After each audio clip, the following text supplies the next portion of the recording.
What is happening? Thoughts from the toilet listeners. As always, this podcast is brought to you by Home Cook and Delivered, and that's a home cook and delivery service in and around Southampton. They cook fresh meals every day and they deliver them to your door. A new menu comes out every Wednesday. You simply circle the meal you want, send it back, and food will arrive.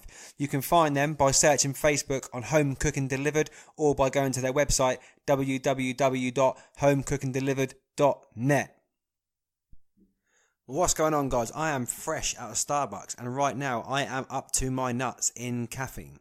So I'm feeling a little bit shaky right now because I am fasting. I'm doing a 24-hour fast. I'm going back into a keto cycle, so I'm doing a full reset. So that's a 24-hour fast for me, and I've had 3 large coffees, so I'm a little bit spaced out right now.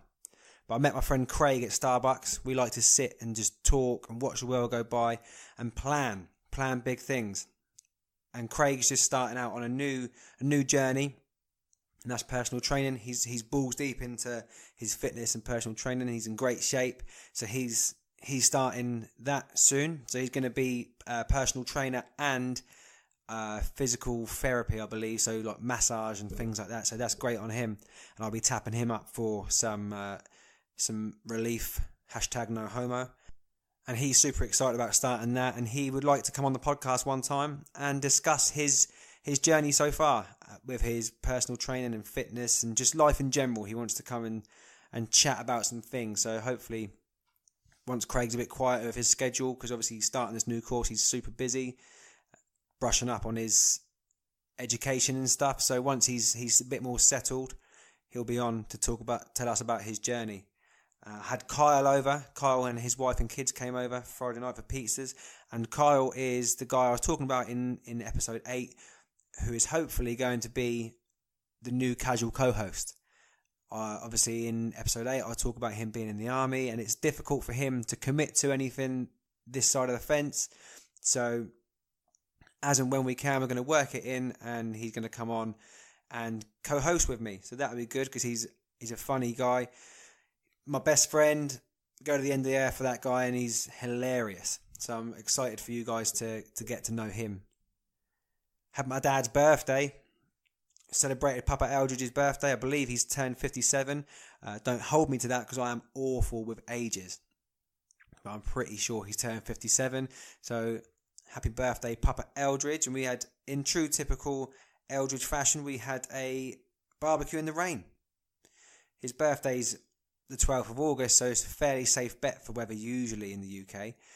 However, it decided to rain and blow a gale, so we still had a barbecue. He fired up the barbecue in the rain and stood out there under an umbrella. But barbecue he wanted and barbecue he got. So shout out to Papa Eldridge for your birthday. And I'm super excited about this coming weekend because it's a rare occasion for us. Managed to get my girl and myself some tickets to go and watch the stand-up comedy show, which is coming to town, which never really happens here because it's not exactly a comedy hotspot.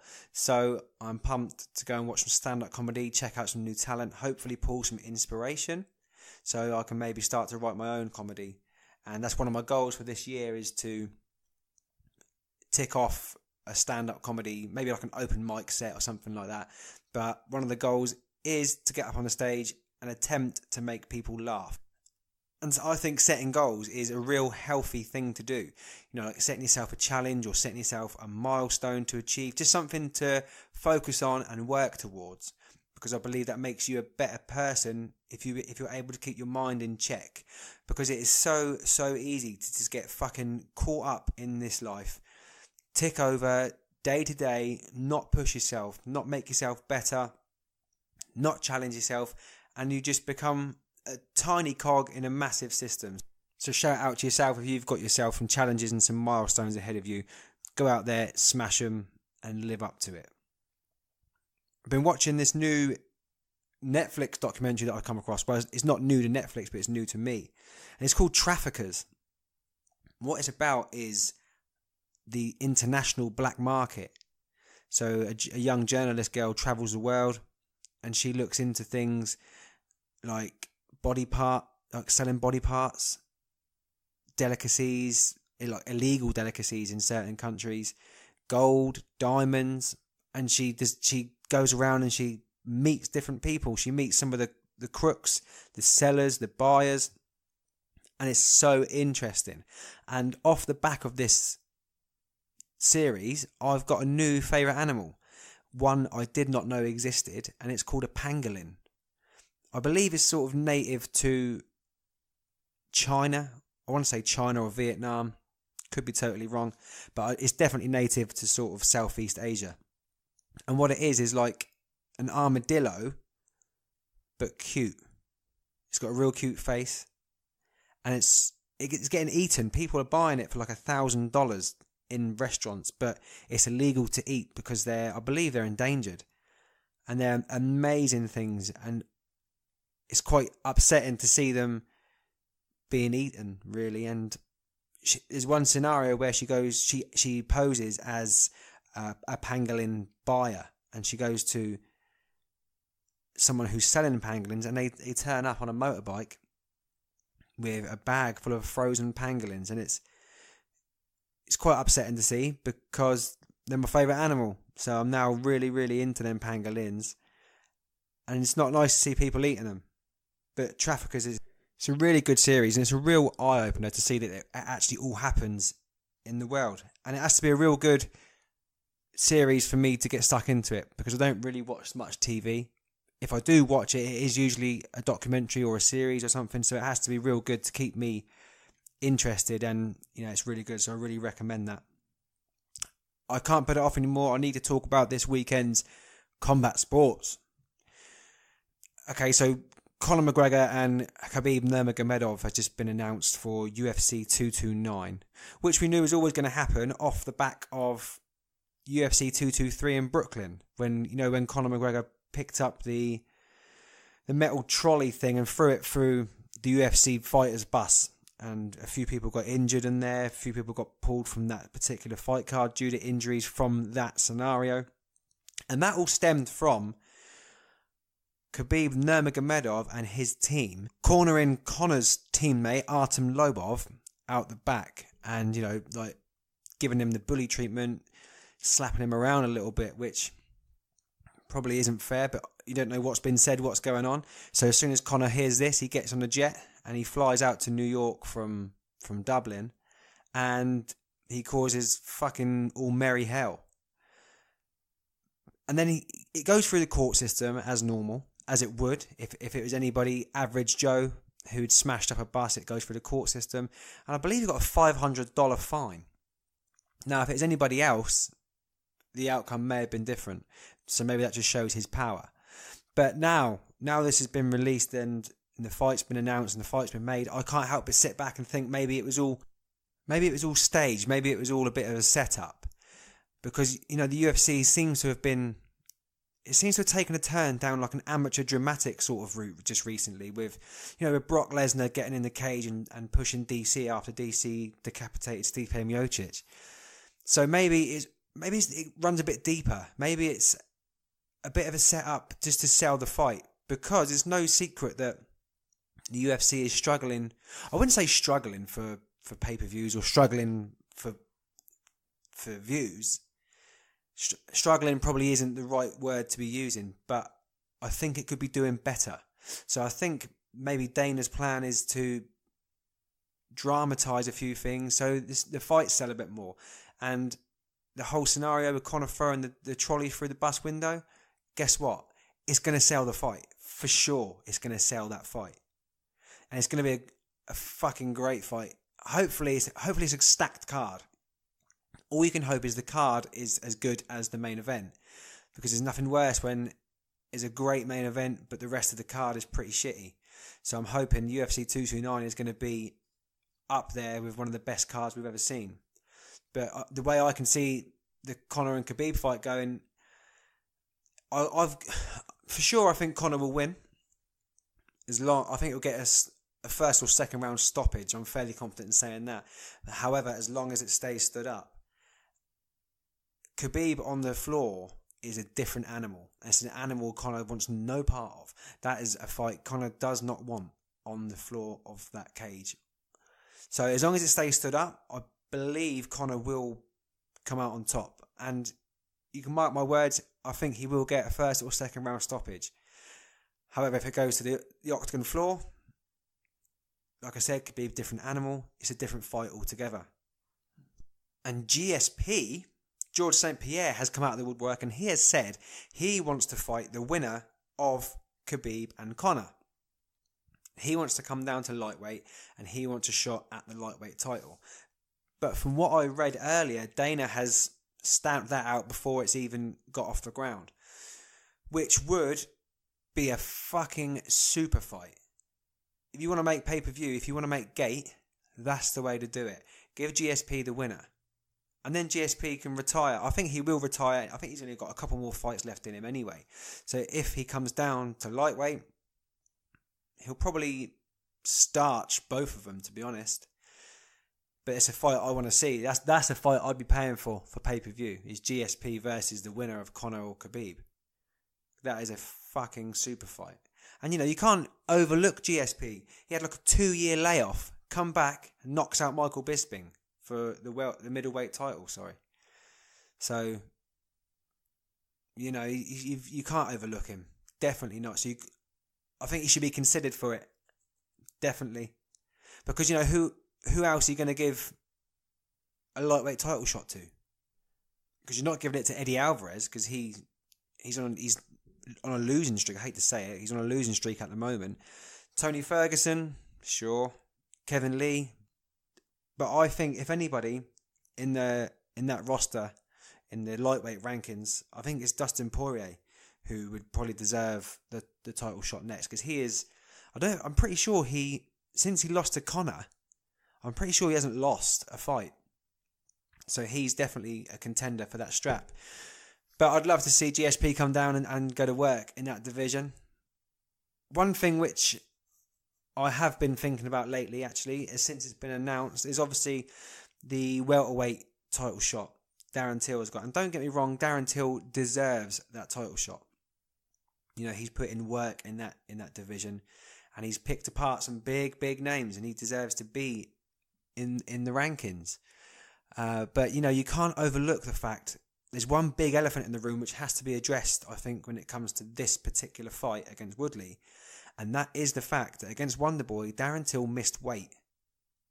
And he didn't miss weight by a little bit. It is quite a considerable amount. And I know he had stuff going on in the background. And yeah, you've got to make allowances for that. But also, you've got to keep your head in the game. He's a professional athlete. People are paying to see him do work against Stephen Thompson, but he misses weight. So the UFC reward him by missing weight with a title shot against Woodley, when Colby Covington is sat there as, well, he was the interim champion. He has since been stripped because he's just done 5 rounds. So, and he's just done 5 rounds, and he's just said he will fight Woodley, not yet. He said maybe November time.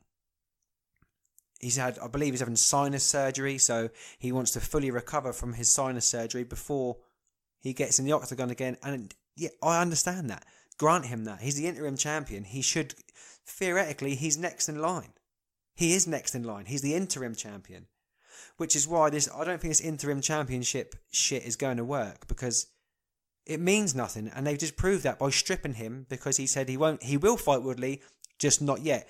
4 weeks, they set a date, and he said, no, 4 weeks later. I need to recover from my sinus surgery. I want to be fully fit going in there. I will fight him just after I've recovered from surgery. And you cannot blame him for that. If he's going to get a title shot, he needs to be fully fit. And like I said, he's just done 5 rounds. So he's not going to rush back into it. He's going to want to recover, especially after surgery. But not good enough for Dana and the corporation. So they just stripped him, which I think is absolute bullshit. They stripped Colby Covington and give Darren Till the title shot. I think it's going to piss a few people off. And Darren Till is likely to win. For sure, Tyron Woodley is going to be Darren's hardest fight yet. But I think he'll come out on top, and I think he'll hold that title for a long time. I think he's going to be a fucking nightmare to get that title off of. But there's going to be some speculation around him. Should it have been Colby Covington first, then Darren Till after? Maybe Darren Till should have had another fight, but then you've got the argument no one wants to fight Darren Till because he's a fucking headhunter and he will just, he will annihilate you. So no one wants to fight Till, but does he deserve the title shot? So it's a bit of it's a real sticky situation to be in. Because outright, he doesn't deserve a title shot. It's not. I'm not throwing shade at the work he's done in the division, but you cannot reward somebody who missed weight by a considerable amount with a title shot. You just can't do it. It doesn't work like that. But there's no one who wants to fight him, so that the only way he's going to move is up. But I don't know.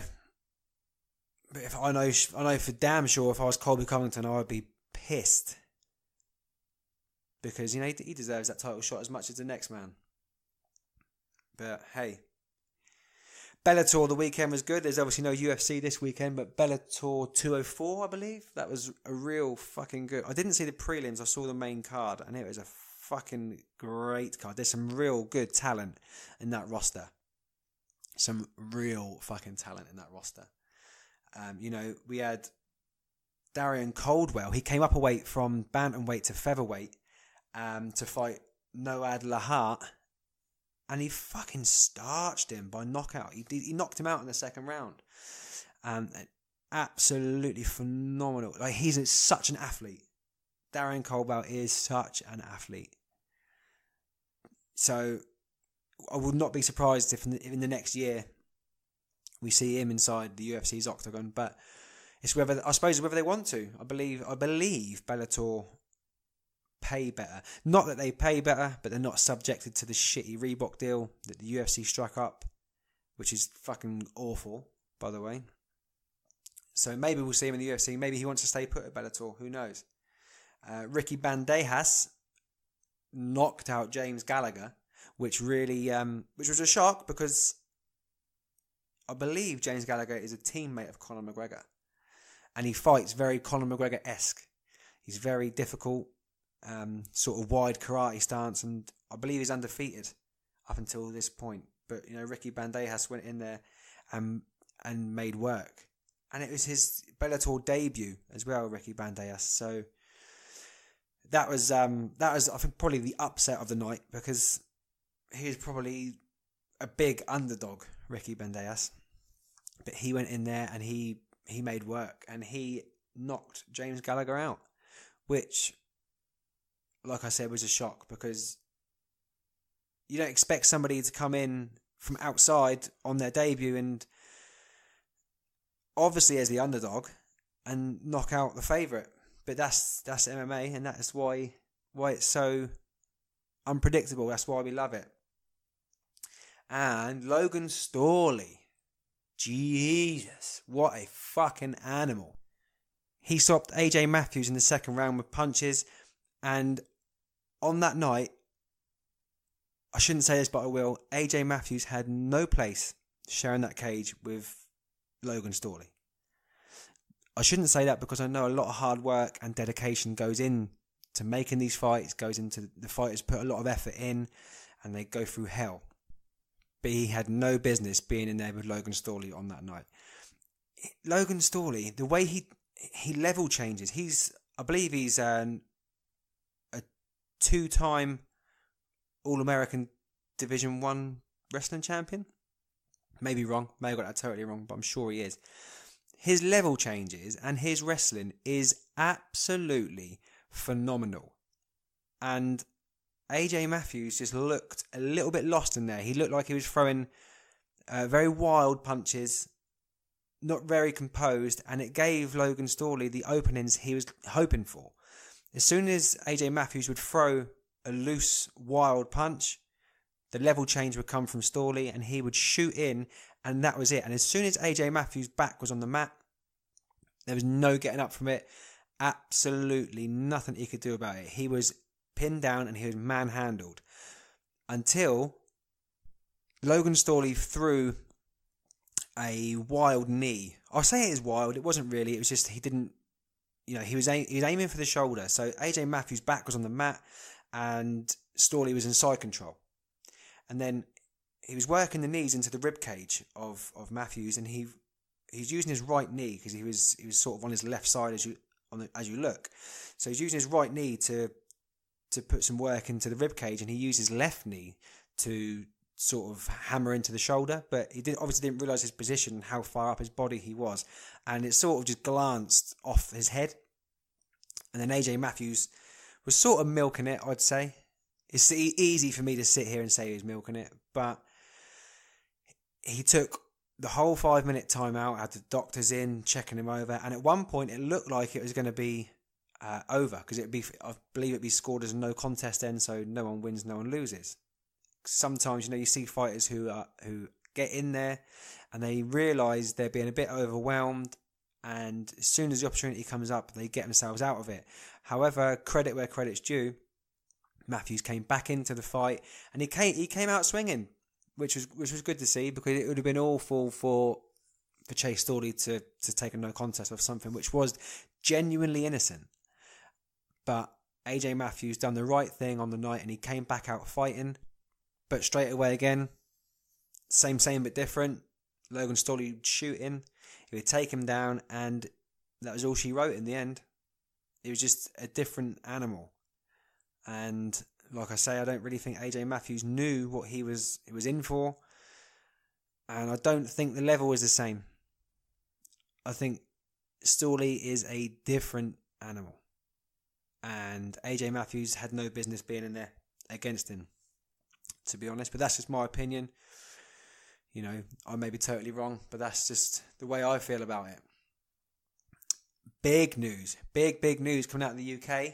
Tyson Fury, obviously defeated Francesco Pianetta, which solidified the news we had all been waiting for, which is Tyson Fury versus Deontay Wilder, the Bronze Bomber.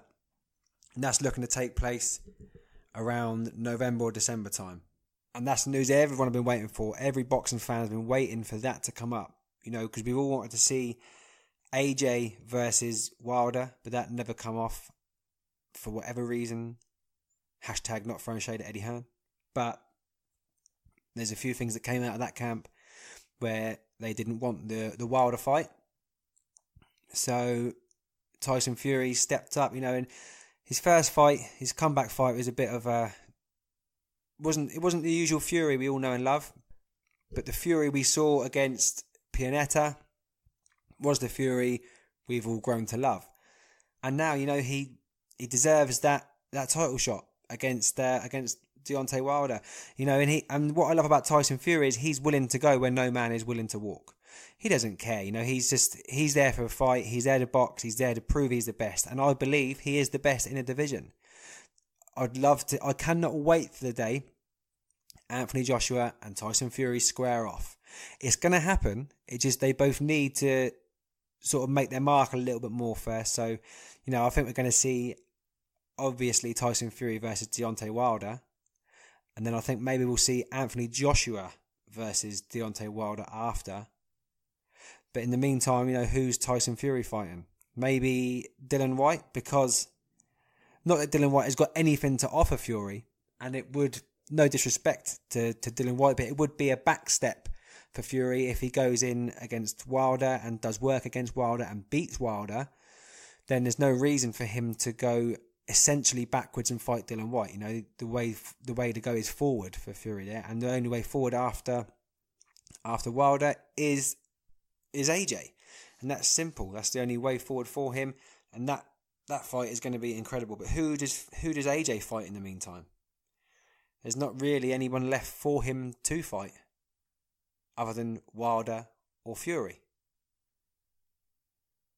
So I don't know how it's going to work, but that division is stacked at the moment, and it's looking really good.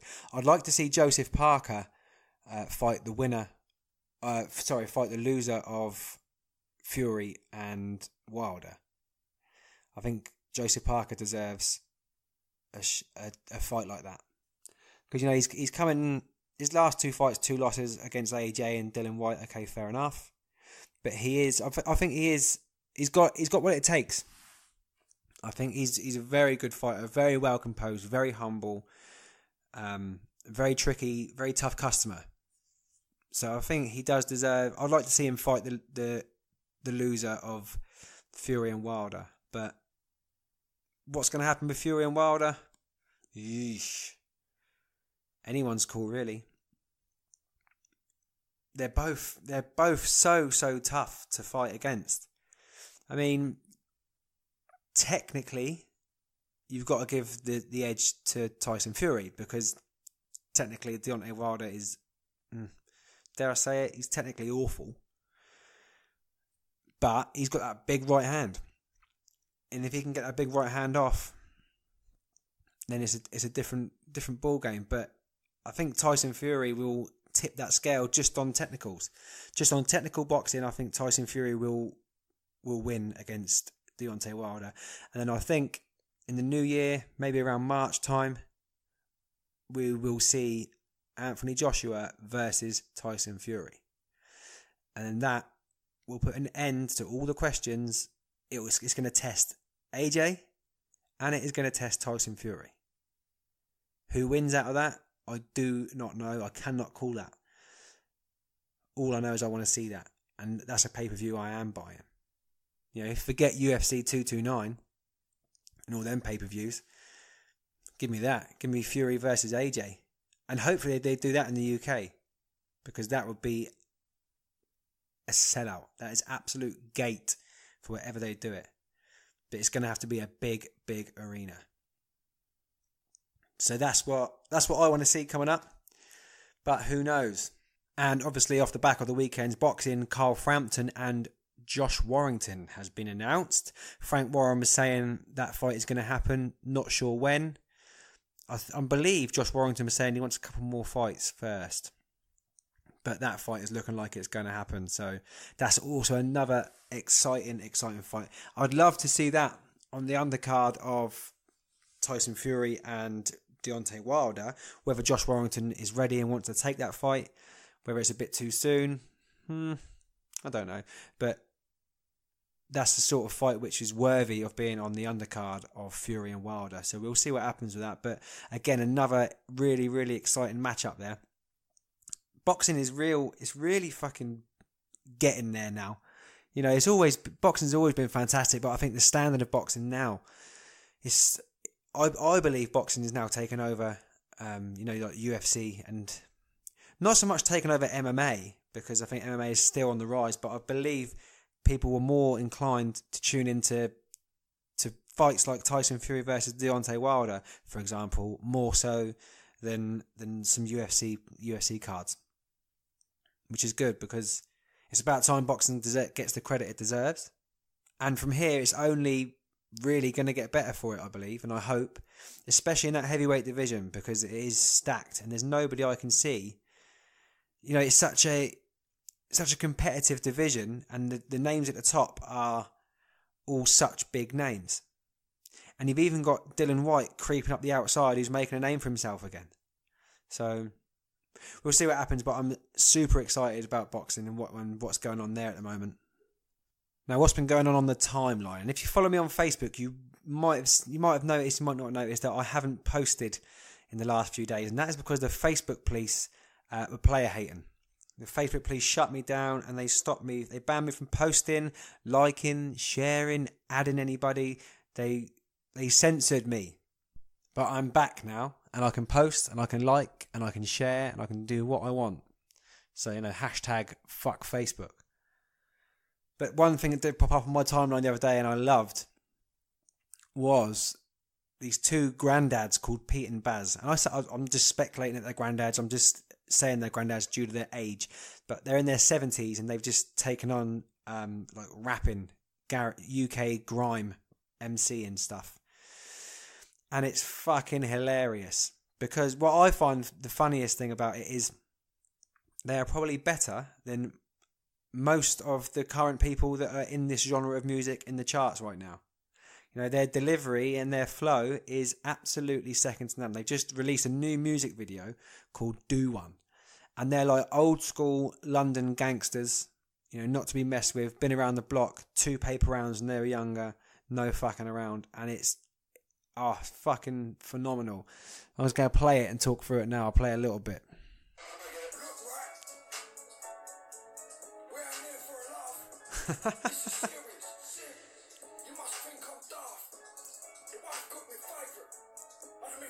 It's fucking hilarious. Old school gangsters, shirt and tie with braces on. Leather gloves.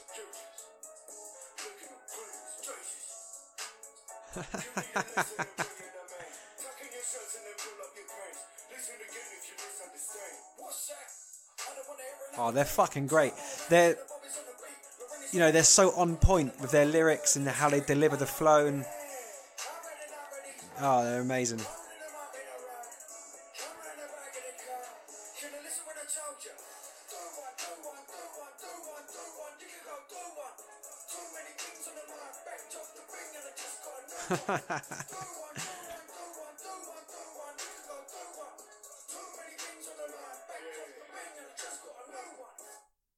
Jesus, that's someone's granddad's right there, maybe. But that's fucking good on them. You know, they're putting a lot of people to shame, really. So good on them, two old geezers. That's fucking hilarious. If you haven't seen that on YouTube, that is Pete and Baz, and it's called Do One. What else has been going on the timeline? I saw this funny arrest video, which is, I'm not sure whether it's staged or whether this guy is just ballsy as fuck, but just play this and go through it.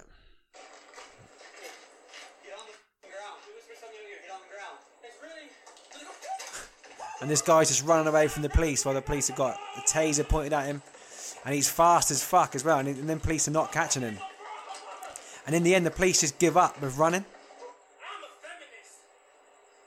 I'm a feminist. This police officer is so serious right now, and I don't understand whether this... I don't know whether this is a set-up video, whether it's staged, or whether it's legit.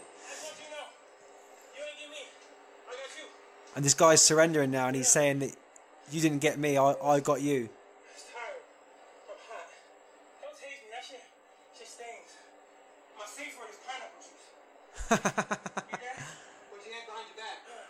That's hilarious, this guy. Stay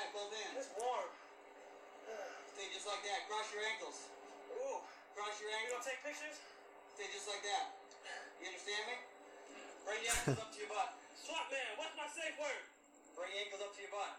That's how far I go. You think I'm in Pilates? Stay just like that. I think I'm in Pilates.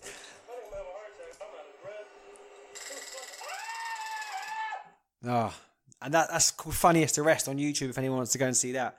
But that's fucking hilarious. Just run around a car park and he basically just gives up. The police can't catch him. And he knows the police can't catch him, but still he gives up. I saw quite a disturbing headline actually the other day. And that was that diabetes in children is the worst it has ever been in the UK, which is so fucking scary. And then I was talking, as I said, I met Craig today and went for a coffee with Craig, and I was talking to him about it. And, you know, we've got kids now that are more interested in how many kills they can get on Fortnite or whatever game they're playing, more so than what they put into their body.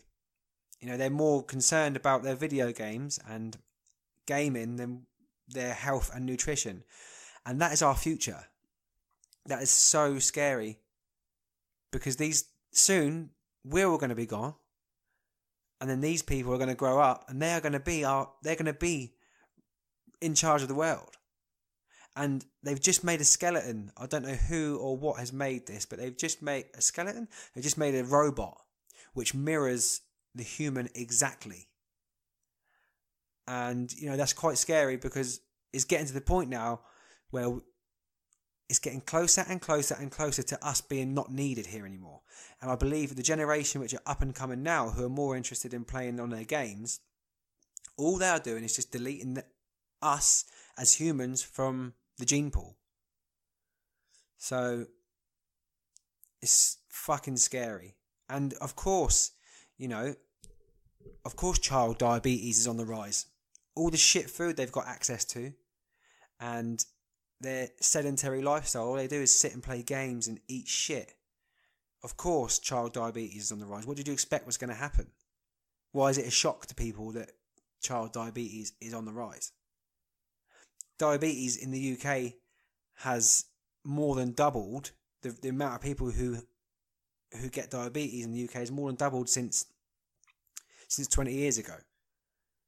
But again, that's due to how easy it is to access rubbish food, and how easy it is to sit in front of a TV screen or a computer screen and do nothing with life.